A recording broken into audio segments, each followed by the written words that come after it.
So maids in Singapore, with 250,000 here, they are a mainstay for a lot of households and many cannot do without them.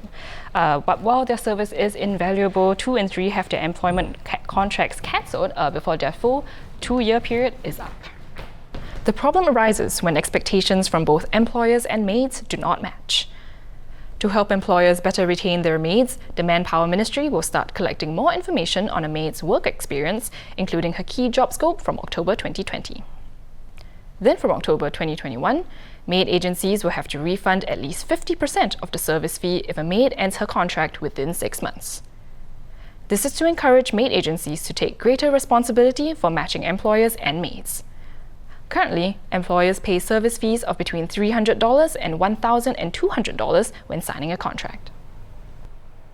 Joining me today is Yuen Sin, who wrote an article and an opinion piece about this today.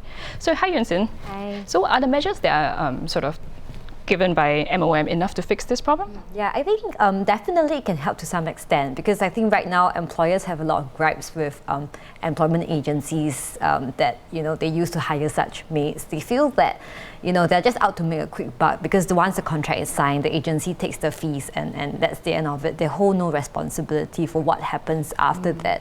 So one common concern is that agents, because they are the ones who collect the information on a domestic worker's skill sets or her working experience, they may choose to exaggerate those skills, right? And you only find out that it's inaccurate when they enter your home. Ooh, where it's sort of too late because you're already hired, so to speak. Yeah, so what happens is that they will end up, either party will end up breaking the contract because they find out that they can't work together.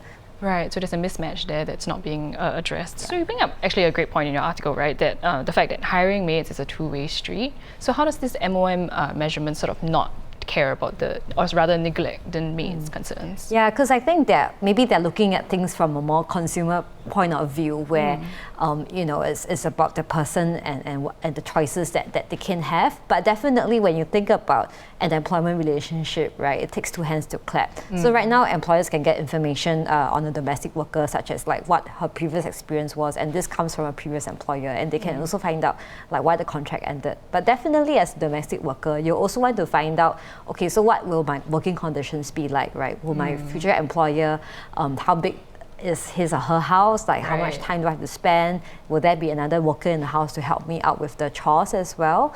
Or even things like working conditions, right? So whether I can use my mobile phone or whether my employer will confiscate my phone. Because this, yeah, because this can be a deal breaker, right? Because if you can't get access to such things, then you end up just deciding that you should quit. I see. So like you mentioned in your article that one of them was told that they would have the room to stay in, but then in the end she had to sleep on a bed in front of the fridge. Yeah, right? and it's very bad because when people woke up at night to take water and food from the fridge, she gets woken up. And can you imagine living in that kind of situation for up to 2 years? Definitely at some point you feel that this can, she can't take it. Exactly. Yeah. So instead of relying on just the MOM measures, what are the employers, what should the employers do? What kind of measures should they take in order to work things out between them? Yeah, actually I think all you need is a little bit more empathy and patience as well, because definitely at the start, for the first 2 or 3 months, when you have a new person living and working in your home, you need time to get used to each other. And of course, actually, MOM does have new dispute resolution mechanisms. So you can tap on 2 NGOs. They are offering free dispute resolution services. So if there's a matter that you feel that you can't work out with a domestic worker, you don't have to resort to breaking the contract immediately. You can turn to these agencies and they can try to help as well. Right, so develop a little bit of understanding and rely on the institutions that already exist. So thanks Yuen Sin for sharing more with us. If you'd like to read her full opinion piece, do head on to our website, that's straitstimes.com.